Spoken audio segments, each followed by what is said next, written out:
Sunitha Williams, Butch Wilmore ഇതാ വിജയകരമായി splash down പൂർത്തിയാക്കിയിരിക്കുകയാണ്. നമുക്ക് ദൃശ്യങ്ങളിൽ കാണാം. സൈന്യം അതിവേഗം നാവികസേന പേടകം തിരിച്ചെടുക്കുന്നതിന് വേണ്ടി അടുത്തേക്ക് എത്തിക്കൊണ്ടിരിക്കുകയാണ്. ഒരുപക്ഷെ ചരിത്ര നിമിഷത്തിനാണ് നമ്മൾ സാക്ഷിയായിക്കൊണ്ടിരിക്കുന്നത് എന്നതാണ്.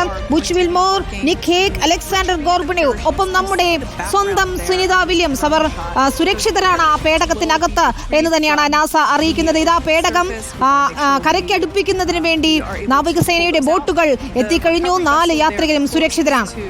The spacecraft is going to be performing some safety checks.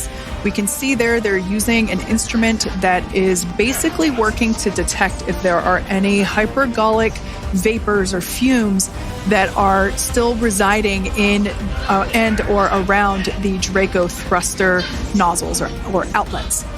The hypergolic fuel, which is necessary for on-orbit burns to maneuver the spacecraft. Unfortunately, those hypergolics are unable to be breathed. They are toxic, and so this team here is doing those initial safety checks to make sure that it is safe for the rest of the recovery team to approach the spacecraft.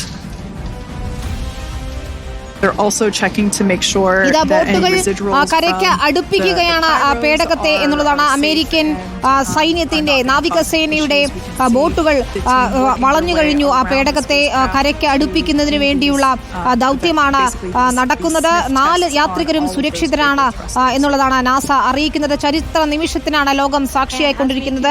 17 മണിക്കൂർ നീണ്ട യാത്രയ്ക്ക് ശേഷം, ബഹിരാകാശ നിലയത്തിൽ നിന്നുള്ള യാത്രയ്ക്ക് ശേഷം ഇപ്പോൾ കടലിൽ പതിച്ചിരിക്കുകയാണ് ഡ്രാഗൺ ക്രൂ പേടകം. 9 മാസം നീണ്ട അനിശ്ചിതത്വത്തിനൊടുവിൽ സുനിത വില്യംസും ബുച്ച് വിൽമോറും ഭൂമിയിലേക്ക് എത്തിയിരിക്കുന്നു എന്നുള്ളതാണ്. അറ്റ്ലാന്റിക് സമുദ്രത്തിൽ ഫ്ലോറിഡയ്ക്കടുത്ത് ഇതാ പേടകം കടലിൽ സുരക്ഷിതമായി പതിച്ചിരിക്കുന്നു. നമ്മൾ കണ്ടതാണ് ആ 4 പാരച്യൂട്ടുകളിൽ വളരെ സാവകാശം പറന്നിറങ്ങുകയായിരുന്നു.